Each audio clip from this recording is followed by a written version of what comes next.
اعوذ باللہ من الشیطان الرجیم بسم اللہ الرحمن الرحیم الحمد للہ رب العالمین والصلاة والسلام علی اشرف الانبیاء والمرسلین واہل بیتہ الطیبین الطاہرین المعصومین اما بعد۔ سورہ مبارکہ بقرہ آیت نمبر 236 سے آیت نمبر 242، 236 سے لے کر 242 تک۔ بسم اللہ الرحمن الرحیم۔ لا جناح علیکم ان طلقتم النساء ما لم تمسوهن او تفرضوا لهن فریضة ومتعوهن على الموسع قدره وعلى المقتر قدره متاعا بالمعروف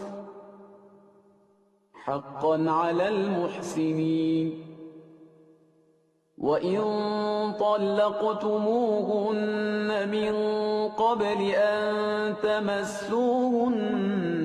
وَقَدْ فَرَضْتُمْ لَهُنَّ فَرِيضَةً فَنِصْفُ مَا فَرَضْتُمْ إِلَّا أَن يَعْفُونَ أَوْ يَعْفُوَ الَّذِي بِيَدِهِ عُقْدَةُ النِّكَاحِ وَأَن تَعْفُوا أَقْرَبُ لِلتَّقْوَى وَلَا تَنسَوْا الْفَضْلَ بَيْنَكُمْ إِنَّ اللَّهَ بِمَا تَعْمَلُونَ بَصِيرٌ۔ حافظوا على الصلوات والصلاة الوسطى وقوموا لله قانتين فإن خفتم فرجالا أو ركبانا فإذا أمنتم فاذكروا الله كما علمكم ما لم تكونوا تعلمون والذين يتوفون منكم ويذرون أزواجا وصية لأزواجهم متاعا إلى الحول غير إخراج فإن خرجن فلا جناح عليكم فيما فعلن في أنفسهن من معروف والله عزيز حكيم۔ وللمطلقات متاع بالمعروف حقا على المتقين كذلك يبين الله لكم آياته لعلكم تعقلون۔ اس صفحے پر بھی ہم طلاق ہی کے مزید مسائل کو دیکھ رہے ہیں کہ پروردگار عالم نے طلاق اور مہر کے حوالے سے مختلف کیسز کو یہاں پر پریزنٹ کیا ہے۔ ظاہر ہے کہ کچھ کیسز یہاں پر بیان کر دیے گئے ہیں اور باقی کی تفصیل پھر احادیث کے اندر موجود ہیں، جن کی روشنی میں فقہی کتابوں میں ان ڈیٹیلز کو دیکھا جا سکتا ہے۔ میں یہاں پر پہلے آپ کے سامنے خلاصہ عرض کر دوں کہ ایک کیس یہ بنتا ہے کہ مہر معین نہیں کیا گیا، طے نہیں کیا گیا، شادی ہو گئی اور پھر اس کے بعد ازدواجی تعلقات بھی قائم نہیں ہوئے اور طلاق کی نوبت آ گئی، تو یہ طلاق ویلڈ ہے، اس بات کو یہاں پر بیان کیا گیا۔ تو اب جب مہر طے ہی نہیں ہوا تھا تو کیا دیا جائے گا اس خاتون کو جسے طلاق دی جا رہی ہے؟ تو یہاں پر ایک لفظ استعمال ہوا متعہ، متعوہن، وہ متع اور متعہ کے نام سے اسے جانا جاتا ہے۔ یہ وہ متع نہیں ہے جو ٹیمپریری میرج کے لیے لفظ استعمال ہوتا ہے، اس سے ہٹ کر، یعنی کچھ خرچہ ان کو دو، لباس ہے، دوسری چیزیں ہیں، کچھ کیش، لیکن ایک ایسا گفٹ کہ جو ان کو دیا جائے گا۔ اور پھر اس کے اندر یہ بھی بتا دیا گیا کہ جس کے پاس گنجائش ہے تو وہ زیادہ اچھا گفٹ دے، اور اگر کسی کو گنجائش نہیں ہے تو وہ اپنے حسب حال لیکن ایک مناسب طریقے سے اس کام کو انجام دے۔ یہ ایک کیس بنتا ہے جو یہاں پر ڈسکس ہوا ہے۔ پھر اس کے بعد دوسرا کیس یہ بنتا ہے کہ جناب مہر طے تو ہوا تھا مگر میرج کنزیوم نہیں ہوئی، یعنی ازدواجی تعلقات قائم نہیں ہوئے، تو اب طلاق کی اگر نوبت آ جائے تو کیا دیا جائے گا؟ تو اس صورت میں آدھا مہر دیا جائے گا۔ اور پھر اس کے اندر یہ گنجائش بھی رکھ دی گئی کہ اگر خاتون چاہیں تو وہ خود معاف کر سکتی ہیں، یا اگر نابالغ خاتون ہے اور اس کے ولی مثلا اس کا باپ یا اس کا دادا، تو وہ اگر معاف کرنا چاہیں تو وہ بھی ان کیسز کے اندر معاف کر سکتے ہیں۔ یہ آدھا مہر اسی لیے کہ مباشرت نہیں ہوئی ہے، ازدواجی تعلقات قائم نہیں ہوئے۔ یہ دو کیسز یہاں پر ڈسکس ہوئے ہیں۔ تیسرا کیس خود بہت واضح ہے کہ مہر طے ہوا تھا، ازدواجی تعلقات بھی قائم ہوئے تھے، اور پھر خدا نہ کرے کسی وجہ سے اگر ناچاکی ہو گئی اور طلاق کی نوبت آ گئی تو پھر پورا مہر دینا شوہر کے ذمے پر ہوگا۔ اور چوتھا کیس جو یہاں پر ڈسکس نہیں ہوا وہ یہ کہ اگر مہر طے نہیں ہوا تھا اور ازدواجی تعلقات قائم ہوئے اور پھر اس کے بعد طلاق کی نوبت آ جاتی ہے تو مہر مثل دیا جائے گا، یعنی ان خاتون کا جو عام طور پر اس لیول کی اور خواتین ہوتی ہیں ان کا کیا مہر مقرر کیا جاتا ہے، اس سے ایک اندازہ قائم کر کے اس کے مطابق مہر دینا شوہر کی ذمہ داری قرار پائے گا۔ ممکن ہے کہ اس میں حاکم شرع کو بھی انوالو کرنا پڑے، یعنی مجتہد یا مجتہد کے کسی ایسے وکیل کو کہ جس کے پاس اتنی اتھارٹی ہو یہ غیبت کے زمانے میں۔ تو اب ذرا سا اس کو دیکھ لیجئے، یہ پہلی آیت جو ہے اس روشنی میں بالکل واضح ہو جاتی ہے،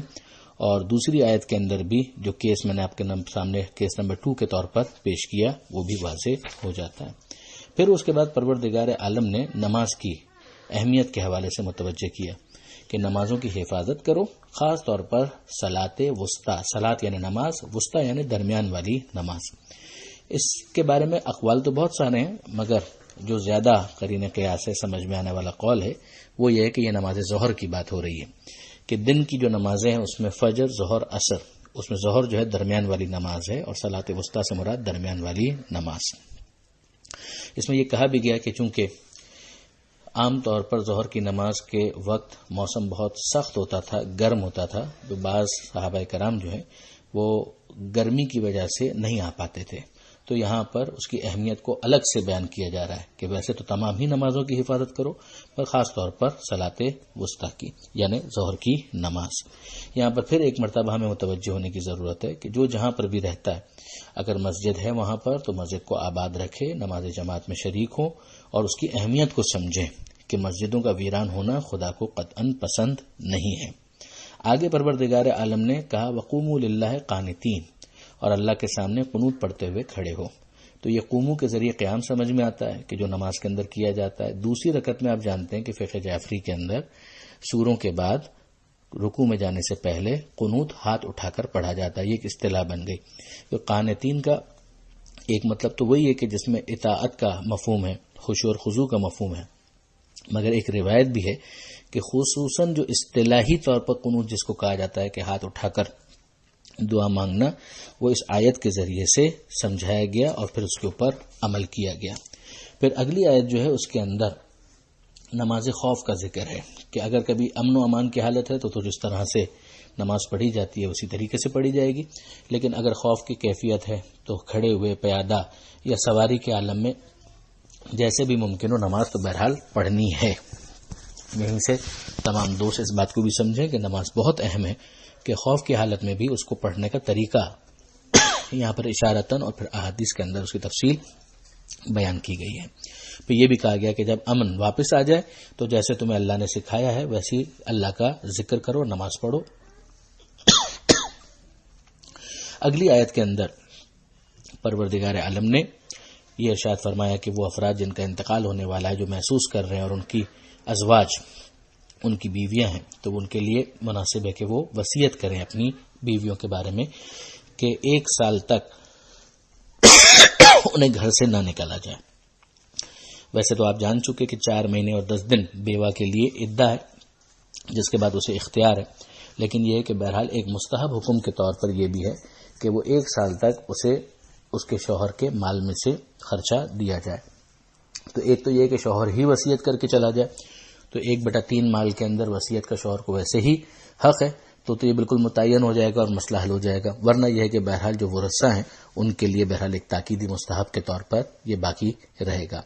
کہ 1 سال کا خرچہ ان کو دیا جائے۔ اور اگر دوسرے کیسز ہوں کہ جس کے اندر مثلا بیوی جو ہے مستقل نہیں ہے اور بیوہ ہونے کے بعد اس کے لیے کوئی جگہ ہی نہیں ہے، تو پھر وہ دوسرا ایک عنوان ثانوی بھی آ سکتا ہے کہ جس کے اندر پہلے مرحلے میں تو عنوان ثانوی کی بھی ضرورت نہیں کہ مثلا بیٹے وغیرہ ہیں وہ لک آفٹر کریں، جو خاتون ہے وہ دوسری شادی نہیں کرنا چاہتی، تو ٹھیک ہے، پھر اولاد کے ذمہ آ جائے گا یا مثلا باپ کے ذمہ آ جائے گا، وہ فقہی تفصیل کے مطابق اس کو طے کیا جائے گا۔ اور اگر کوئی گنجائش نہ ہو تو پھر بہرحال ایک عنوان ثانوی یہاں پر یہ بھی آئے گا کہ پھر تمام ہی افراد کے معاشرے کے افراد جو ہیں ان کی ایک ذمہ داری بنے گی کہ خاتون کو اس طرح سے وہ دربدر نہ ہونے دیں، تو اس میں ممکن ہے کہ پہلی ذمہ داری انہی افراد کی آئے کہ جو وہ رسا قرار پاتے ہیں، لیکن بہرحال اس کو کیس ٹو کیس دیکھا جائے گا۔ پھر یہاں پر یہ سمجھایا جا رہا ہے کہ اگر 1 سال سے پہلے وہ خود ہی جانا چاہیں تو پھر تمہاری کوئی ذمہ داری اس حوالے سے نہیں ہے، اگر وہ خود اپنے لیے کوئی فیصلہ کرتی ہیں ظاہر ہے کہ شادی کا، تو اس میں کسی قسم کا کوئی مسئلہ نہیں ہے۔